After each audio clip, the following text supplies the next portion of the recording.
Hello everyone, this is Crota giving you a shoutcast in Game 3 in a best of 3 matchup between EG's Axslav and Fnatic's MSI TT1 here on Metalopolis. Game 3 taking place on Metalopolis, like I mentioned, Axslav spawning at the 12 o'clock location, meanwhile TT1 spawning at the 3 o'clock location.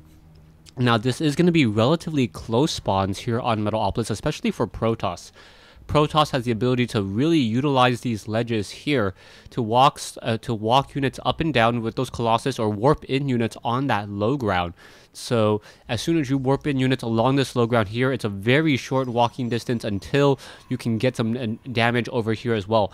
Also, flying units such as Void Rays and Phoenixes are within the realm of possibility as well, as Axslav now makes his way out with this one early probe. We'll be poking its head up the ramp in just a moment and then getting a lot of information and figuring out what the strategies are going to be. So Axslav doing the first early scouting here. It looks like Axslav not going to be going for that earlier gateway that we see him go in Game 1. Once again, this is Game 3. Both players playing pretty interesting strategies during Game 1 and Game 2 as well. This early probe not going to really be able to deal that much damage at all, as a probe now coming over to try to harass a little bit more. Axslav finally pulling back with that probe. And as that probe escapes, it will just continue to wander around, perhaps actually zapping a little bit more back at this one pylon here. The pylon is taking a little bit more damage, and now double probes coming in, and now once again just resetting the damage on, or the recharge timer on that one particular shield of those probes here. Another probe now making its way out, and it will come into the base of Axslav in just a moment. Production tab wise, very similar builds, not different by all too much. A second pylon has been warped in here, as now this probe getting zapped away once more, going to be forced to pull back. The pylon now down to 58 hit points, and with a new Cybernetic core being placed down here, it's going to be a little bit more difficult for Axslav's probe to perhaps actually get some real serious damage onto this pylon, and instead going after the Cybernetic core. Back over here, the probe still wandering around on the inside. You can see Axslav warping in an assimilator to make sure that TT1 is unable to get an assimilator block down here, as the probe just still trying to harass each other's base a lot at this stage.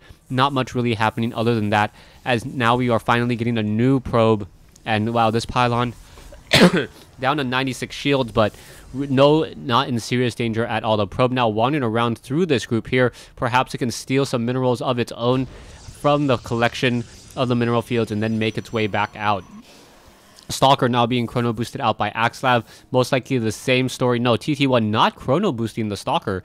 Perhaps the chrono boost was already used and I missed it, but that Stalker will come out in just a moment, as both probes are going to be able to pass each other. Who's going to control this all-important critical Xel'Naga Watchtower to be able to react and respond accordingly? Axslav, first one to try to take that Xel'Naga Watchtower there. However, a Stalker is able to easily get into range and try to take control of it relatively soon. Axslav not watching the minimap. That probe days are numbered, as that little bit of that lead there, that probe already taking 2 or 3 shots. There it goes down, it goes to 4, and now that Stalker is completely retreating. We are going into double Twilight Councils, so both Axslav and TT1 going into the Twilight Councils, and we should be getting Blink Stalkers.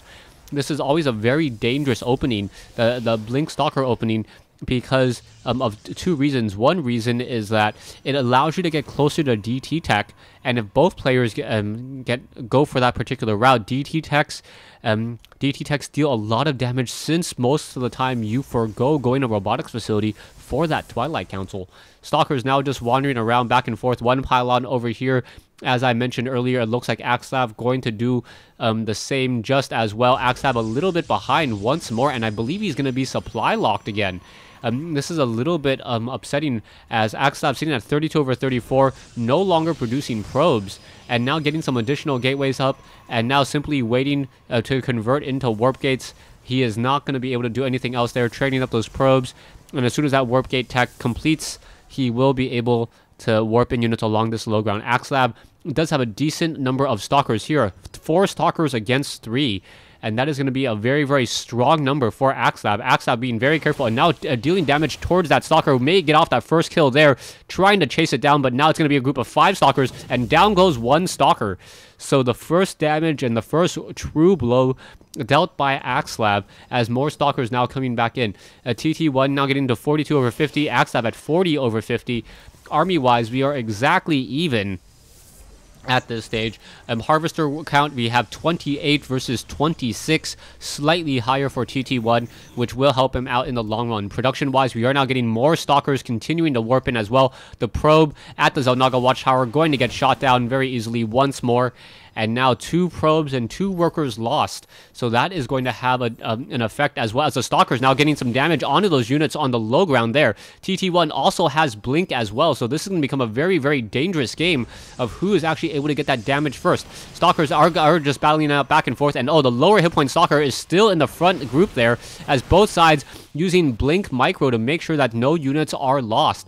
Beautifully done by both players so far, as now TT1 deciding that it is not a smart or safe move to try to warp in Blink Stalkers there. A Stalker warping in on the low ground, 3 additional Stalkers warping in on that high ground. This Stalker going to run into a bit of trouble in just a second. And oh, blinking around, is the Axslav Stalker going to be able to blink away? Is it, yeah, able to blink, dodging some of that damage there. And he is now just able to wander around on the inside, getting a good look at what's happening so far. But the Stalker is now once again blinking back in. Axslav Stalker does have another round of blink, able to absorb some of that damage by no longer being where he originally thought, or the original targeting location there. And now we have, army-wise, Axslav sitting at 2,000 versus 1875, 1 Stalker difference between these two.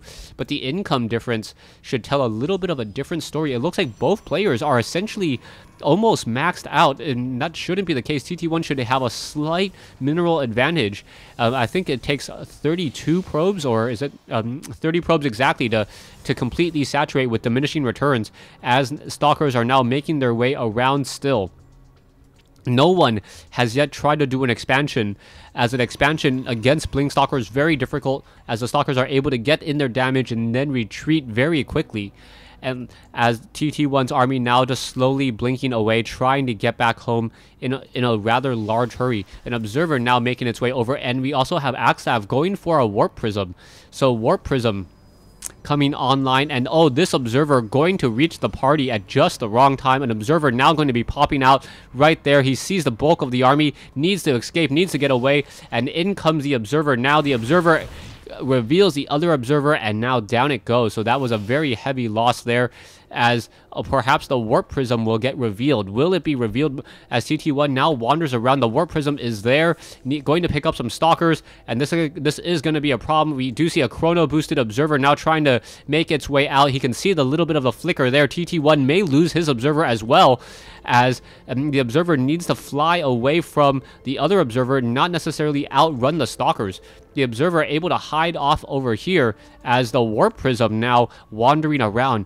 A Nexus being placed down by TT1 here, as he does feel comfortable enough, as that there in comes that observer. The observer still a little bit too far away, just beyond sight range. And is it there? Oh yes, it is there now. Stalkers may try to blink over, no, unable to get there, and with a little bit of that head start, TT1 is going to have no problem. But Axslav now making his way out with this observer, or sorry, with this Warp Prism, and that Warp Prism going to have a very difficult day, especially with a large army of Stalkers underneath, and this is not going to be an effective warp in at all. Nexus now coming in from Axslav, as well as in addition to a proxy pylon over on the far side of the map, allowing quicker warp-ins as well. A quick probe quickly getting destroyed over there, as Axslav may be able to pick off some of these pylons on the edge. So more damage being dealt, and now you see a TT1, he was supply locked for just a moment, now sitting at 92 over 100, as the Nexus just completed in time.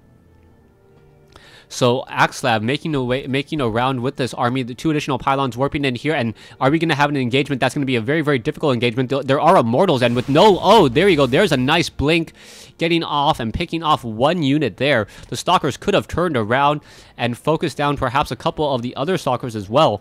but deciding not to. Zealots now being, or Zealot legs research now being started as well. So those Zealots need to absorb as much damage as possible from those Immortals. The problem is the Immortals most likely will be in the back of that army, and if they are in the back of that army, and the Immortals are not going to be able to do all too much at all. In comes the battle, both sides blinking with their units back and forth. TT1 going to lose that Observer there, and now in comes another blink, a very aggressive blink, and TT1 really winning out in this battle, just getting a lot of damage. Those Immortals dealing so much damage as the Stalkers are desperately trying to run away. The Stalkers are now running away, but another blink onto the high ground there with the help of the Observer. And the Stalkers are just going to get simply destroyed army-wise. Axslav just simply getting caught out of position. More Stalkers trying to blink, trying to run away, but both sets of Stalkers have the same cooldown. And as soon as TT1 Stalkers blink once more to try to catch up, they should be able to get more damage in. This pylon from TT1 nearly completed. That means that reinforcements from 4 warp gates will be nearly done, as the units are going to be trying to battle it out. Zealots and Stalkers try with an Immortal nearby, but there's just simply too many Stalkers. If you're taking a look at the units, 28 Stalkers versus, what, 13 total units plus an Immortal, and that is not very good news at all. Stalkers and an Immortal trying to engage the Immortal, doing its best, trying to destroy some of those Stalkers there, but the numbers are simply too much. Down it goes, and I believe TT1 is going to take this Game 3 in this best of 3 series. Thanks for watching. Thanks for listening. Hope you guys enjoyed this 1v1 replay between EG's, Axslav's, and Fnatic's TT1 here on Metalopolis.